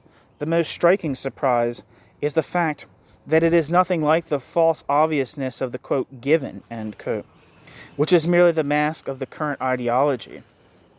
The concept of the variations in the mode of historical existence of individuality opens the way to what is really left of the, quote, problem of the role of the individual in history, end quote, which posed in its familiar form is a false problem, false because on balance theoretically, quote, hybrid, end quote, since it compares the theory of one object with the empirical existence of another. So long as the real theoretical problem has not been posed, the problem of the forms of historical existence of individuality, we shall be beating about in the dark, like Plekhanov, who ransacked Louis XV's bed to prove that the secrets of the fall of the Ancien Regime were not hidden there.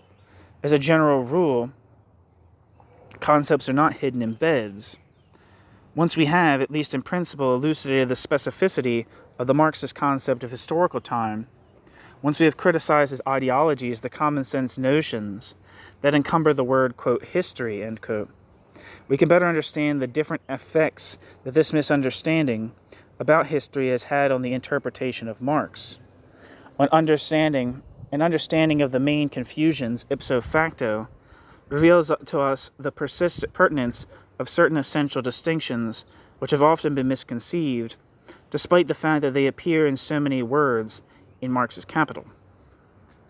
In the first place, it is clear why the mere project of, quote, historicizing, end quote, historical political economy leads to the theoretical impasse of fallacy, in which the classical economic categories, far from being thought within the theoretical concept of history, are merely projected onto the ideological concept of history.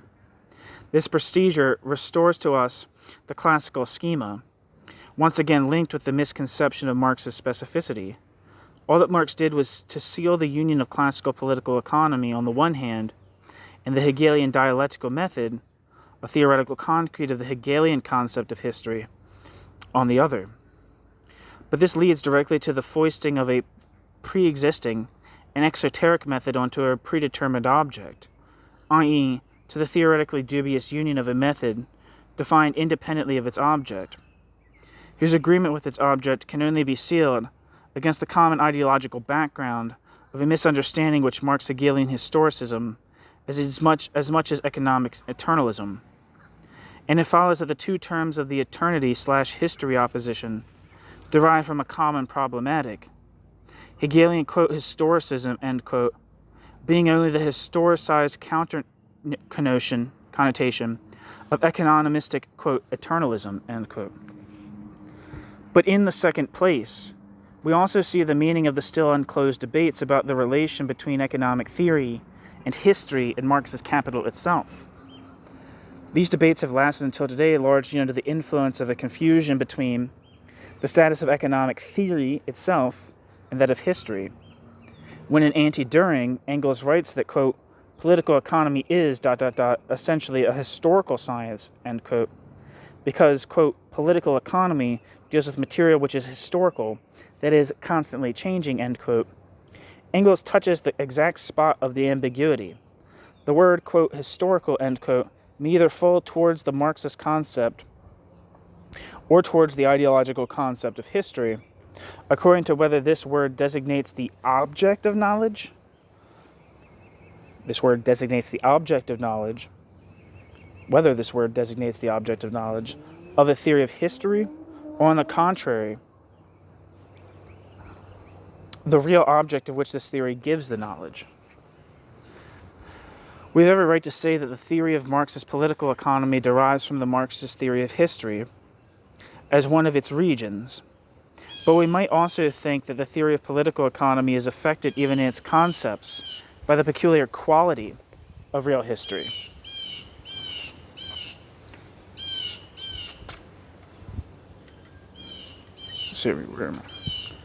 It's, quote, material, end quote, which is, quote, changing, end quote.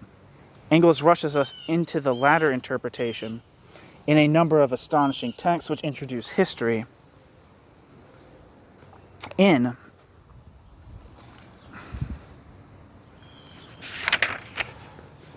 the empiricist ideological sense, even into Marxist theoretical categories. I am referring particularly to his insistence that Marx could not produce real scientific definitions in his theory because the properties of his real object, because of the moving, changing nature of historical reality, which in essence rebels against any treatment by definitions, whose fixed and, quote, eternal, end quote, forms can only betray the perpetual mobility of historical development. All of that was in italics, so I'm going to reread the whole sentence. I am referring particularly to his insistence, Engels' insistence, that Marx could not produce real scientific definitions in his theory because of the properties of his real object, because of the moving, changing nature of a historical reality, which in essence rebels against any treatment by definitions, whose fixed and, quote, eternal, end quote, forms can only betray the perpetual mobility of historical development. In his preface to Volume 3 of Capital, Engels, quoting Feyerman's criticisms, writes, quote, they rest on the misunderstanding to the effect that Marx seeks to define where he only explains. And that one can generally look in Marx for fixed, cut-and-dried definitions that are valid for all time. It should go without saying that where things and their mutual relations are conceived, not as fixed but rather as changing, their mental images too, i.e. concepts, are also subject to change and reformulation. Their mental images too, i.e. concepts, are also subject to change and reformulation. And that they are not to be encapsulated in rigid definition, but rather developed in their process of historical or logical formation. It will be clear, then, why at the beginning of Volume 1, Marx takes simple commodity production as his historical presupposition, only later proceeding from this basis to come on to capital ... End quote. Engels. For a critique of the concept of simple commodity production, not as a historical concept, but as a concept in Marx's Capital, check out it's like a 20-minute piece on my channel titled "The Myth of Simple Commodity Production" by Chris Arthur.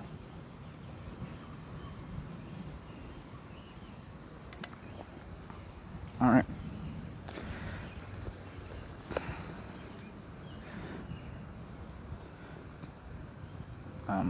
The same theme recurs in the preparatory notes for Anti-Düring. Quote, "To scientific definitions are worthless because always inadequate. The only real definition is the development of the thing itself." The only real definition is the development of the thing itself. But this is no longer a definition. This is no longer a definition. To know and show what life is, we must examine all forms of life and present them in their interconnection. On the other hand, for ordinary purposes, a brief exposition of the commonest and at the same time most significant features of a so-called definition is often useful and even necessary, and can do no harm if no more is expected of it than can convey. End quote. Unfortunately, these texts leave no room for ambiguity, since they go so far as to designate quite precisely the site of the, quote, misunderstanding, end quote, and to formulate its terms. All the characters in this misunderstanding are on stage here, each playing the part ascribed to it by the effect expected of this theater. We only have to change their places for them to admit the role that has been assigned to them, abandon it, and begin to speak to a quite different text. The whole misunderstanding in this reasoning lies in the fallacy which confuses the theoretical development of concepts with the genesis of real history. But Marx carefully distinguishes between these two orders, when in the 1857 introduction, he showed that it was impossible to institute any one-to-one correlation between the terms which feature in the order of succession of concepts in the discourse of scientific proof on the one hand, and those which feature in the genetic order of real history on the other. Here Engels postulates precisely such an impossible correlation, unhesitatingly identifying, quote, logical, end quote, developments, and, quote, historical, end quote, development. Excuse me, I'm going to repeat that, I fucked it up. Here Engels postulates precisely such an impossible correlation, unhesitatingly identifying, quote, logical, end quote, development, and, quote, historical, end quote, development. And with extraordinary honesty, Engels points out the theoretical precondition for this identification, the affirmation that these two developments are identical in order to depend on the fact that the necessary concepts of any theory of history are affected in their conceptual substance by the properties of the real object. Quote, where things ... are conceived as ... where things ... are conceived ... as changing, things mental images, the concepts are also subject to change and reformulation. End quote. Quote, where things are conceived as changing, the things mental images, the concepts are also subject to change and reformulation, end quote. In order to be able to identify the development of the concepts and the development of real history, he therefore had to identify the object of knowledge with the real object, and to subject the concepts to the real determination of real history. In this way, Engels applies to the concept of the theory of history as a coefficient of mobility.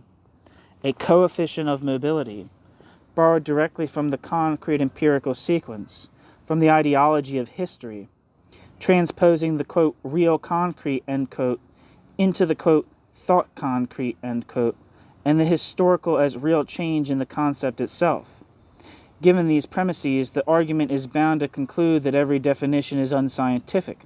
Quote, to science definitions are worthless, end quote. Quote, to science definitions are worthless, end quote. Since, quote, the only real definition is the development of the thing itself, but this is no longer a definition, end quote. Quote, the only real definition is the development of the thing itself, but the development of the thing itself is no longer a definition, end quote. Once again, the real thing has been substituted for the concept, and the development of the real thing, i.e. the real history of concrete genesis, has been substituted for the, quote, development of forms, quote, development of forms, end quote, which is explicitly described in the 1857 introduction as well as in Capital, as occurring exclusively in knowledge and concerning exclusively the necessary order of appearance and disappearance of concepts in the discourse of the scientific proof. Need I demonstrate that Engels' interpretation contains a theme we have already encountered in his answer to Conrad Schmidt, the theme of the original weakness of the concept. If, quote, to science definitions are worthless, end quote, is because definitions are, quote, always inadequate, end quote. In other words, the concept is, in essence, at fault, and this fault is inscribed in its very conceptual nature. His awareness of this original sin forces him to relinquish any claim to define the real, which, quote, defines, end quote, itself in the historical production of the form of its genesis. If the question of the status of the definition,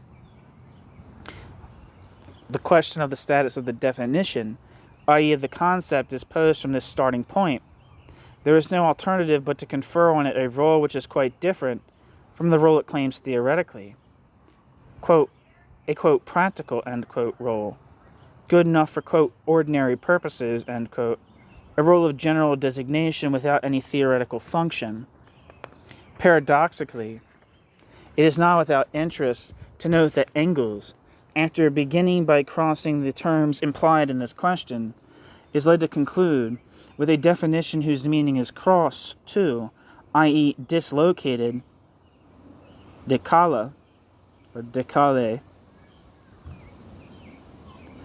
with respect to the object it is aimed at, since in this purely practical, quote, or practical, ordinary definition of the role of the scientific concept, he also gives us the starting point for a theory of one of the functions of the ideological concept, its function as a practical illusion and index.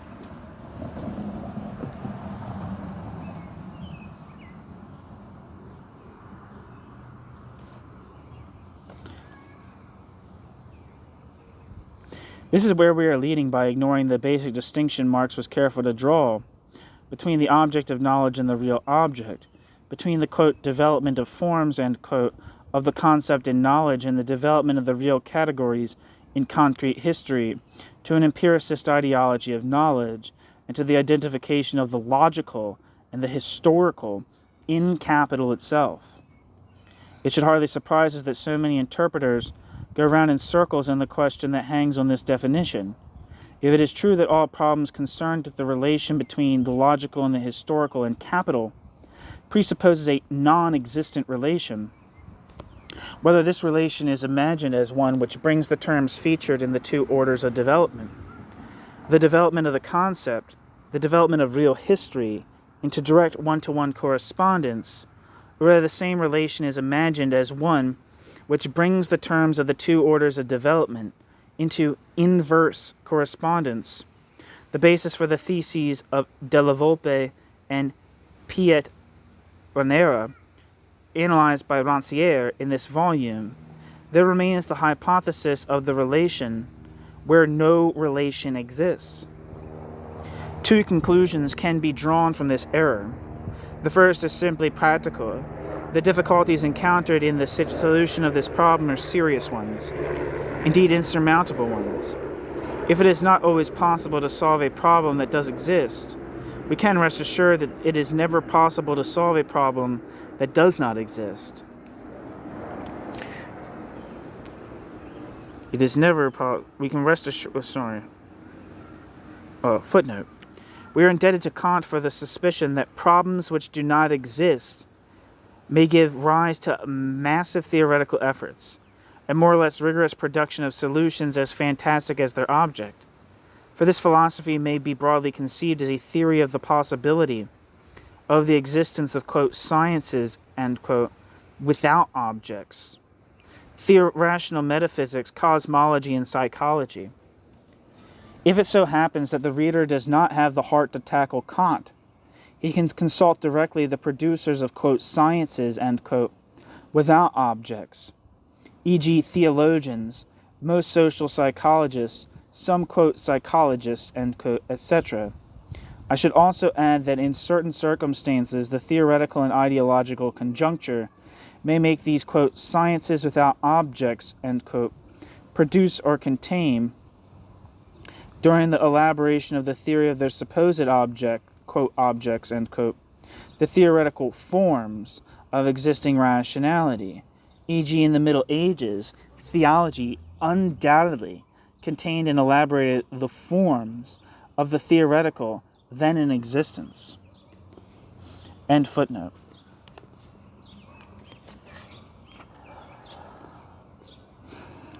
The problem is theoretical. An imaginary solution is required for an imaginary problem, and not just any imaginary solution, but the imaginary solution required by the imaginary posing of this imaginary problem. Every imaginary ideological posing of a problem, which may be imaginary too, in fact carries it in a determinate problematic, which defines both the possibility and the form of the posing of this problem. This problematic recurs as this problematic's mirror image in the solution given to this problem by virtue of the mirror action peculiar to the ideological imagination. If it is not in fact found directly as such in the aforesaid solution, it will emerge elsewhere. Openly, when it is explicitly in question, in the latent, quote, theory of knowledge, end quote, which underlies the identification of the historical and the logical, an empiricist ideology of knowledge. It is no accident, therefore, that we see Engels literally precipitated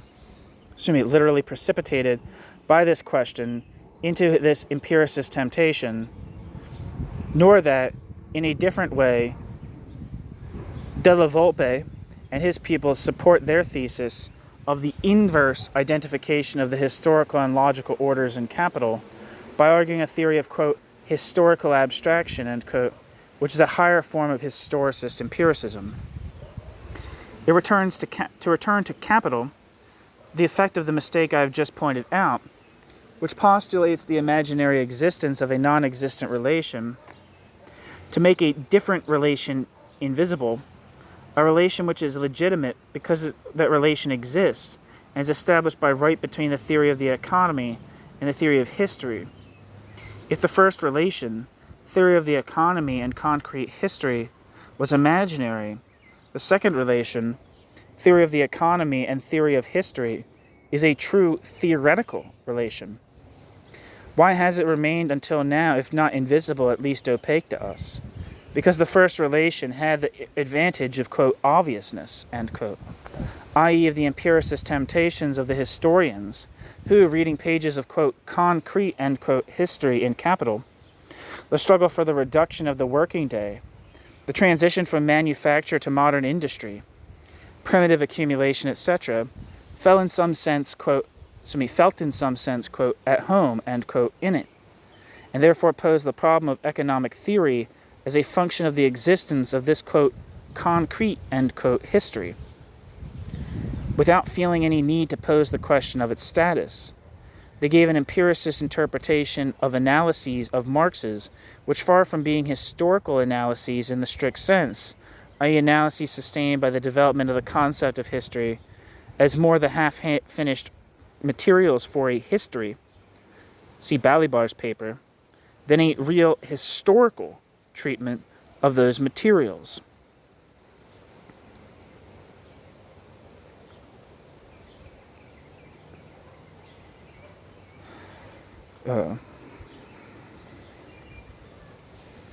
They use the presence of these half-elaborated materials as an argument for an ideological concept of history, and therefore pose the question of this ideology of, quote, concrete history, end quote, of, quote, concrete, end quote, history for the, quote, abstract, end quote, theory of political economy.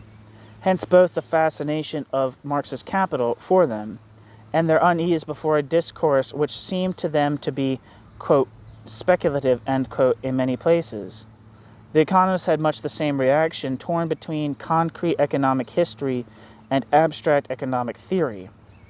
Both hoped to find in Capital what they sought, but they also found something else which they had not, quote, sought, end quote, and which they therefore tried to reduce by posing the imaginary problem of the relation, one-to-one or otherwise, between the abstract order of concepts and the concrete order of history. They did not see that what they had found did not answer their question, but a quite different question, which of course should have given the lie to the ideological illusion of the concept of history, which they had brought with them and projected into their reading of Capital. They did not see that the, quote, abstract, end quote, theory of political economy in the theory of a region which, as a region, level, or instance, is an organic component of the object of the theory of history itself. They did not see that history features in Capital as an object of theory, not as a real object, as a, quote, abstract, end quote, conceptual object, and not as a real concrete object, and that the chapters in which Marx applies the first stages of a historical treatment, either to the struggles to shorten the working day or to primitive capitalist accumulation, refer to the theory of history as their principle, to the construction of the concept of history and its, quote, developed forms, end quote, of which the economic theory of the capitalist mode of production constitutes one determinate, quote, region, end quote. One word more on one of the current effects of this misunderstanding. In it we have one of the origins of the interpretation of Capital as a, quote, theoretical model, end quote, a formula whose use can, a priori, always be seen as a symptom, in the precise clinical sense of the word, of the empiricist misunderstanding about the object of a given knowledge. This conception of theory as a, quote, model, end quote, is in fact only possible in peculiarly ideological conditions.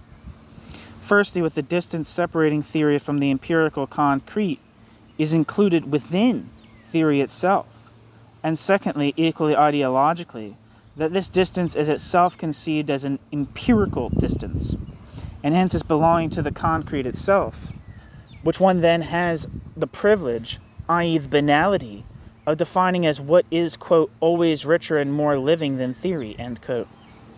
No doubt this proclamation of the exalted status of the superabundance of, quote, life and, quote, concreteness, of the superiority of the world's imagination and the green leaves of action over the poverty of gray theory, contains a serious lesson in intellectual modesty, healthy for the right, presumptuous and dogmatic ears. But we are also aware of the fact that the concrete and life may be the pretext for facile chatter which serves to mask either apologetic ends, a god, whatever his plumage, is always lining his nest with the feathers of the superabundance, i.e., quote, transcendence, end quote, of the, quote, concrete, end quote, and, quote, life, end quote, or mere intellectual laziness. What matters is precisely the use made of this kind of endlessly repeated commonplace about the concrete surplus of transcendence. But in the concept of knowledge as a, quote, model, end quote, we find the real and the concrete intervening to enable us to think the relation, i.e. the distance between the, quote, concrete, end quote, and theory, as both within theory itself and within the real itself, not as in a real outside this real object, knowledge of which is produced precisely by theory, but as within this real object itself, as a relation of the part to the whole, of a, quote, partial, end quote, part to a superabundant whole.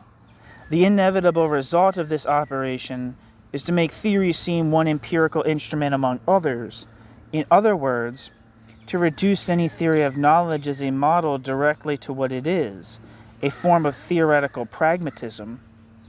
We have therefore obtained, with the last effect of this mistake, a precise principle of understanding and criticism. It is this establishment of a relation of one-to-one correspondence in the real of the object between a theoretical ensemble, the theory of political economy, and the real, empirical ensemble, concrete history, of which the first ensemble is the knowledge, which has given rise to misconstructions, where the question of the, quote, relations between, quote, logic and, quote, history in capital is concerned. The most serious of these misconstructions is the binding effect of the question. It has sometimes prevented any perception that capital really does contain a theory of history which is indispensable for any understanding of the theory of the economy. The end of Chapter 4 of Louis Althusser's piece, The Object of Capital. The title of this chapter was The Errors of Classical Economics, Outline of a Concept of Historical Time. The next chapter is titled Marxism is Not an Empiricism. Thank you so much for listening. I know this was a longer video, and I appreciate you taking the time to listen to it to the end. You have a wonderful, wonderful, wonderful day.